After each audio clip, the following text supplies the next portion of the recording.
All Indian middle class families have at least that one chacha, masi or mama with the NRI tag. Some of them even have those coveted green cards. The most skilled and talented individuals in the country have been used to migration towards developed countries for several generations.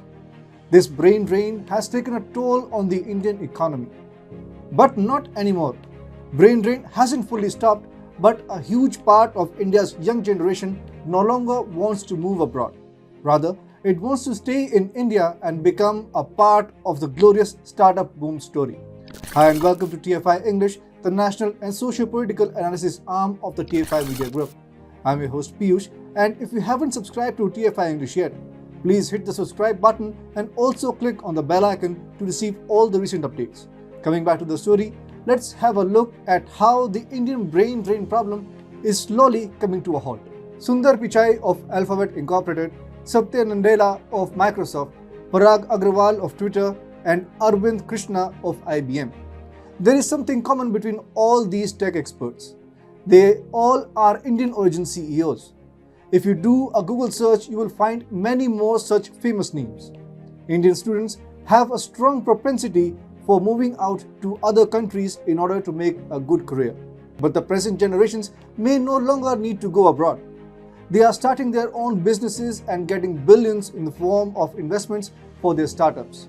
Just take a look at the ongoing month of January. Indian startups have managed to attract a record investment of up to $3.5 billion across 130 deals. A large part of the talent that used to move abroad after higher education is now staying back in India and is fueling the country's growth story.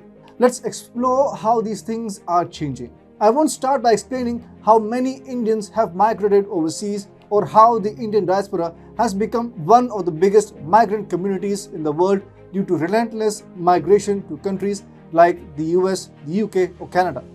Rather, there is something to ponder over. Why have so many young students and workers preferred to migrate to other countries over several generations? There can be only one motivating factor for settling outside your home country: a good career, a fat salary. This is why Indians started migrating in the first place. Till 1991, the License Raj policy scuttled private enterprise, and even the most talented of minds couldn't think about starting their own businesses. For an average middle-class student, there were only two things he could do to make it big: crack the civil services exam or get an NRI tag. Many who didn't want to get into government services or couldn't get into a coveted government job decided to move abroad in search for a good career. And there's nothing wrong with it. Everyone has a right to look for a better opportunity. But the brain drain took a heavy toll on the Indian economy. Heavy subsidies on education in the country's elite institutions was actually flowing abroad and fueling the West's economic prosperity. Indian economy did get liberalized in 1991. License Raj did end, and an IT revolution did employ millions of software engineers in the country. But brain drain did not end. In fact, several news reports disclosed that over 50% of the first rankers in classes 10 and 12 examination from 1996 to 2015 migrated abroad and were either studying or employed. Between 2000 and 2020, India witnessed immigration of 10 million people as per the International Migration 2020 highlights, a report prepared by the United Nations Department of Economic and Social Affairs. The problem was that while the economy did get liberalized, what the IT sector was then offering was a job in an IT consultancy service with a decent salary and a limited scope for growth.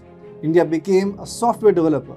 This was clearly not good enough for people who migrated abroad and became CEOs of global tech giants. What India was missing was a startup mindset.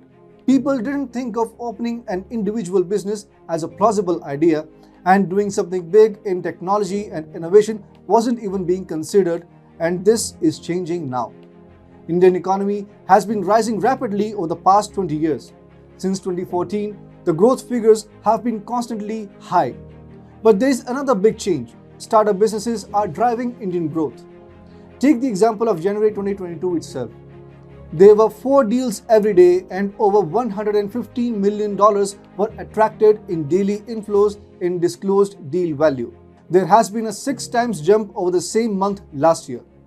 we are now actually losing track of Indian firms attracting investments.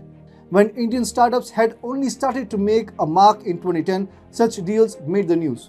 But today, it's everyday Tuesday. Global investors are getting bullish on the Indian startup scene, which is expected to attract more investments and bolster hiring by Indian businesses. But the point is that these startups are being created by young professionals who would have migrated abroad had it not been for the startup boom. Such young and talented minds have created products like Ola, Byju's, and Oyo. This actually transforms India's role from a software developer to a maker of IT products.